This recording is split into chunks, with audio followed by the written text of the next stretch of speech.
Bonjour, bonsoir les amis, j'espère que vous allez bien, que vous êtes en forme, que vous avez la pêche. Alors aujourd'hui, on va parler d'un énorme Ponzi sur les cryptos. Je pense que ceux qui suivent les cryptos ont vu ce qui s'est passé sur Celsius, c'est énorme. Et aujourd'hui, le paradoxe, c'est que on a eu plusieurs mauvaises nouvelles et donc normalement, beaucoup de gens se sont dit: «Waouh, il y a plusieurs boîtes, dont Celsius, qui ont déclaré faillite». Normalement, on est dans un moment, bizarre, les cryptos auraient dû s'effondrer. Or, au lieu de ça, on assiste à une hausse, par exemple, du Bitcoin. On assiste également à une hausse de Coinbase qui a annoncé récemment, et ça c'est intéressant, qu'ils allaient virer pas mal de salariés. On a également Gemini qui vire 10% de leurs employés, hein. C'est la boîte qui est créée par Cameron et Tyler Winklevoss, les gars qu'on avait vus dans le film Social Network sur Facebook. Donc énormément de mauvaises nouvelles et bizarrement, le Bitcoin se reprend et bizarrement, ça tient plutôt bien. Est-ce qu'il n'y a pas un truc qui cloche? Et je sais que beaucoup de particuliers, alors beaucoup de particuliers se sont fait avoir et sont sortis de leur position, mais beaucoup de particuliers, à un certain moment, quand ils ont vu le marché baisser fortement, ils ont commencé à vendre. Et c'est ça le danger de la vente à découvert, surtout pour un particulier. C'est-à-dire que quand, par exemple, beaucoup de particuliers, quand ils voient un marché baisser, ils se disent: «Waouh, le marché ne peut que continuer à baisser, je vais le vendre, etc.» Et ils se font avoir parce qu'on a ensuite des rebonds, hein. Par exemple, on le voit ici sur l'Ethereum, on est passé de 1000 à 1500, c'est-à-dire, alors bien sûr, depuis les plus hauts, c'est que dalle, hein, le truc, il baisse toujours de 67%. Mais à court terme, le rebond représente presque 61%. Donc, est-ce que vous commencez à comprendre le truc? Et quand tu vends un truc et tu es vendeur à découvert, c'est-à-dire que tu es en train de perdre 61% sur ton short. Donc, il y a beaucoup de particuliers qui ont perdu en achetant les cryptos, d'accord? Et qui sont sortis au pire moment. Et il y a beaucoup de particuliers aujourd'hui qui sont en train de perdre parce qu'ils vendent à découvert les cryptos avec des rebonds qui sont juste énormes. Et ça nous prouve encore une fois l'importance des options dans ce type de marché parce que dès le départ, on peut déterminer son risque. Et donc, on a cette boîte Celsius, qui, à un certain moment, pesait 25 milliards de dollars, qui avait 25 milliards de dollars en gestion, qui aujourd'hui n'a plus que 160 millions de dollars. Comment ce gros prêteur dans le monde de la crypto s'est effondré et malheureusement, beaucoup de particuliers ont perdu gros dans cette histoire. Alors, je vais vous parler rapidement de cette boîte. Elle a été créée en 2017 par Mashinsky et Daniel Léon. Elle s'est présentée comme la plateforme la plus sûre. C'est comme la plateforme qui est meilleure que les banques traditionnelles. Et dès le départ, elle s'est positionnée en se disant, voilà, nous, on va vous offrir des taux d'intérêt plus élevés. Et encore une fois, je l'ai dit, je l'ai répété sur ma chaîne YouTube l'année dernière quand je voyais plein de gens vous expliquer qu'il y avait des taux d'intérêt de 10%, de 20%, que c'était super simple. Moi, je regardais, je me disais, waouh, comment c'est possible? D'accord? Comment c'est possible? Et le pire, c'est que je comprenais pas pourquoi les gens se disaient: «C'est possible, c'est le nouveau monde, voilà, pourquoi garder mon argent à la banque?» Oui, mais encore une fois, c'est pas aussi simple que ça. L'argent facile, l'argent gratuit n'existe pas, les amis, d'accord? Même en bourse, hein, et moi je vous présente énormément la bourse, c'est pas facile, d'accord? Tu peux gagner, tu peux perdre. Mais là, dans le cas de Celsius, beaucoup de gens se sont dit, «Voilà, je vais obtenir 20 par an, c'est simple, j'y crois et j'y vais». Et là, on a eu le dépôt récent de bilan, de cette boîte et on a une perte de 4,7 milliards de dollars. Et il y a environ un trou de 1,2 milliard de dollars dans le bilan. Il y a 1,2 milliard de dollars qui ont disparu. Mais ce qui est grave avec cette histoire, c'est que cette boîte, en 2021, en octobre 2021, cette boîte 2021, cette boîte avait 25 milliards de dollars sous gestion. D'accord? On leur avait mis, les particuliers avaient mis 25 milliards de dollars de gestion. Et en mai, récemment, d'accord, ils avaient encore 11,8 milliards de dollars d'actifs. D'accord? Et là, en fait, très rapidement, on s'est retrouvé avec 167 millions de dollars en cash.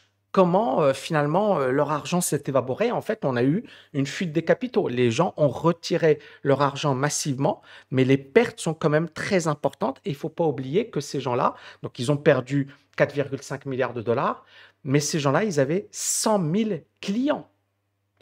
Et ils ont déposé faillite, hein, Chapter 11, ils ont déposé faillite, mais cette boîte Celsius doit à ses utilisateurs 4,7 milliards de dollars. Et comment ça a pu arriver? Bon, je pense que vous avez un petit peu vu l'année dernière, vous aviez plein de pubs alléchantes, aguichantes, vous aviez plein de formations sur comment faire 20% en faisant rien, en bougeant pas, en juste tu poses ton argent et tu as 20%, tu prends pas de risque.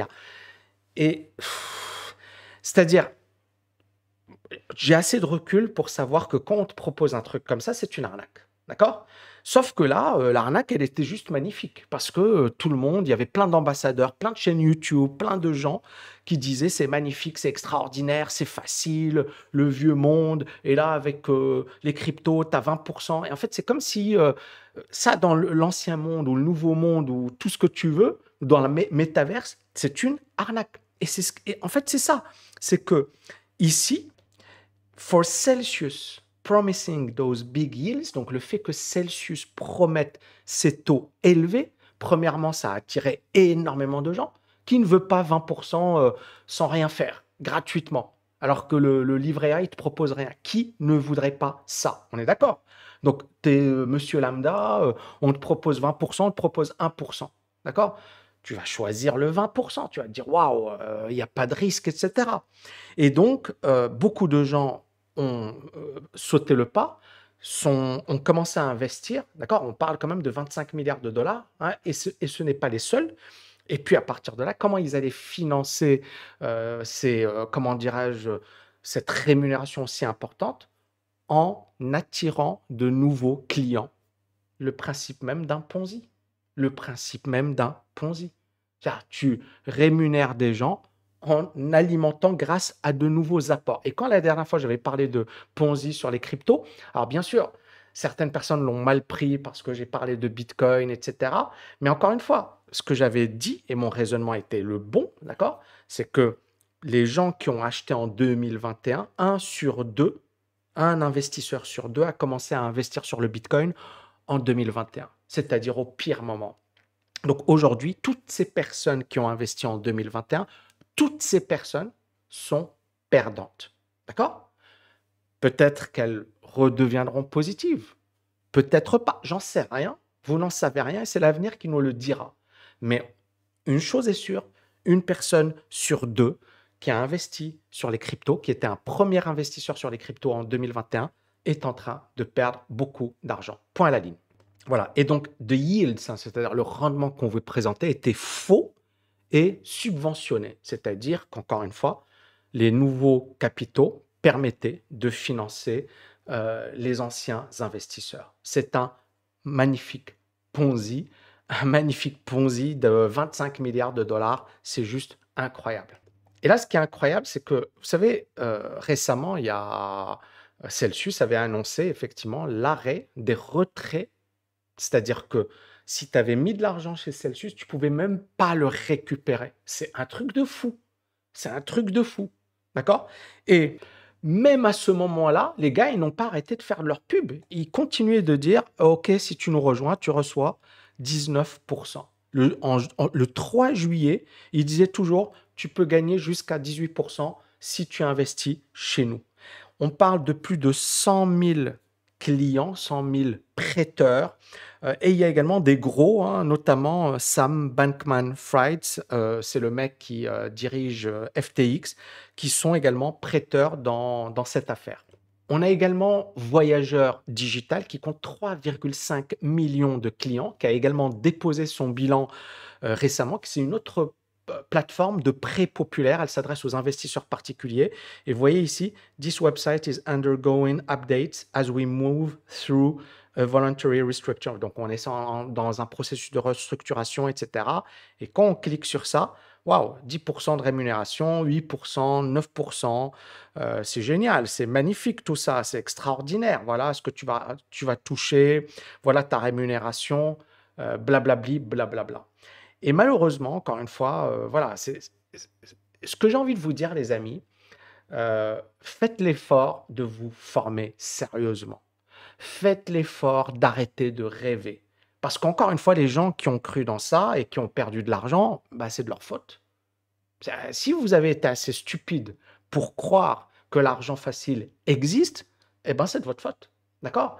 Parce que, encore une fois, c'est vrai que quand moi je passais pour un vieux con l'année dernière, quand je disais faites gaffe, etc., tu mets que 5% de ton capital et tu peux, etc., mais attention, etc., je passais pour c'est bon, quoi, le mec il a rien compris, etc. Et là, tu vois les gros, c'est des milliards, hein, on parle de milliards, de centaines de milliers, là, ils ont 3,5 millions de clients, c'est pas rien, les amis.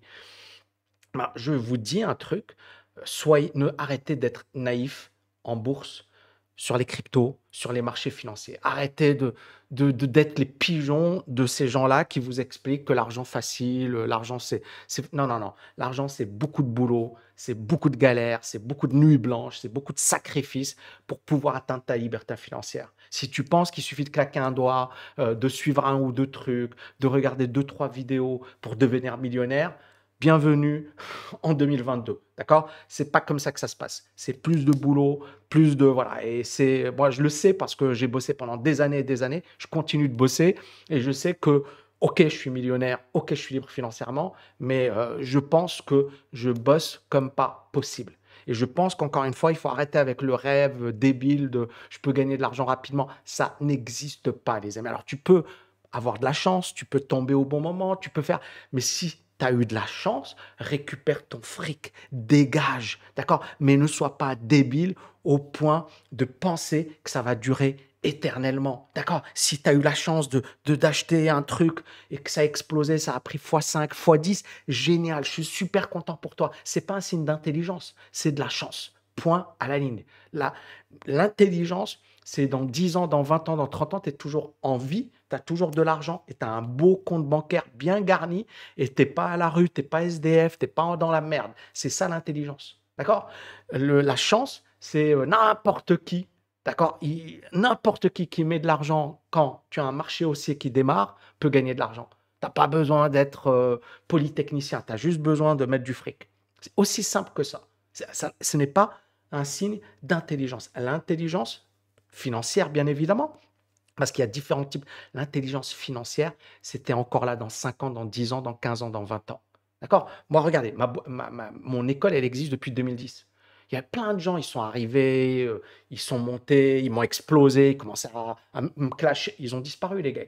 Mais moi, je suis toujours là. Mais je vais vous dire, je suis toujours là parce que je continue de bosser, parce que je ne me repose pas sur mes lauriers, parce que je ne suis pas là pour me dire, c'est bon, je suis arrivé. Non, non, je sais que voilà, je suis comme tout le monde. D'accord? Si je ne me remets pas en question, si je ne m'améliore pas, si j'apporte pas de la valeur, je disparais du marché. Parce que mes étudiants, ils peuvent m'aimer, mais si je ne suis pas au top, si j'apporte pas du contenu, ils me disent, OK, Tami, bah, il y a tel truc, machin. Et la preuve, l'année dernière, il y avait plein de mes étudiants qui sont partis dans ces trucs de, voilà, 20%, etc. Et moi, je ne pouvais rien leur dire. Parce qu'ils ne pouvaient pas comprendre mes propos à l'époque. Ils les comprennent aujourd'hui. Mais à l'époque, les gens, ils ne comprennent pas parce qu'il y a encore une fois le problème de la cupidité. Les gens sont cupides. Et c'est comme ça. Donc, je vais vraiment vous dire un truc. C'est très important ce que je vais vous dire. Dans la vie, on va toujours vous présenter deux possibilités. Choix numéro un, facile. D'accord? Facile. Tu n'as pas besoin de galérer, etc. Choix numéro 2, ça va être dur. Ça va être dur. 99% des gens vont préférer ça. C'est pour ça que 99% des gens vont être en mode échec. 1% des gens vont être là et 1% des gens vont réussir. Point à la ligne. Point à la ligne. D'accord? Vous avez compris ça? Donc, quand tu es en mode liberté financière, choisis ça. Bien sûr, Après, l'argent facile arrive. Par exemple, moi, je vous ai dit, j'ai fait des investissements, là, ça explose, j'ai rien fait. Mais j'étais là, j'étais en mode dur d'abord. J'ai bâti les fondations, j'ai travaillé mon mindset, je me suis formé, je me suis développé. Et aujourd'hui, c'est vrai que tu dis waouh, c'est facile. Aujourd'hui, je me dis waouh, c'est facile de gagner. Mais il faut pas oublier les amis que ça fait des années et des années et des années que j'ai bossé pour que ce soit facile aujourd'hui. Mais c'est pas au bout de 4 mois, je sais pas, il y a des gars, genre, tu les vois, ça m'énerve. Les gars, genre, au bout de 4 mois, ils disaient, ouais, j'étais au McDo et regardez-moi, je suis à Dubaï et j'ai une grosse Mercedes ou une grosse Lambo et je suis devenu riche grâce au trading. Ou grâce au crypto. Est-ce que vous me comprenez? Est-ce que vous me comprenez? Là, on est dans le choix facile. On sait que les gars, ils vont se casser la figure. Ou alors mais ils vont se casser la figure. Ou alors ce qu'ils font, c'est pas correct. Et c'est pas ce que vous voulez faire. D'accord? On va toujours vous présenter deux alternatives.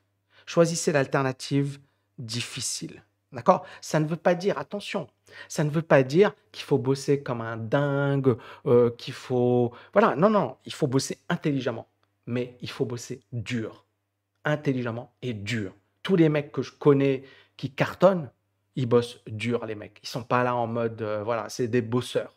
Donc, il faut vraiment le comprendre, les amis. Alors à présent, est-ce qu'on peut parler d'un point bas sur les cryptos? Sur un plan technique, on a eu déjà des rebonds par là. Vous voyez ici, sur Ethereum, on avait eu un rebond, là on l'a également.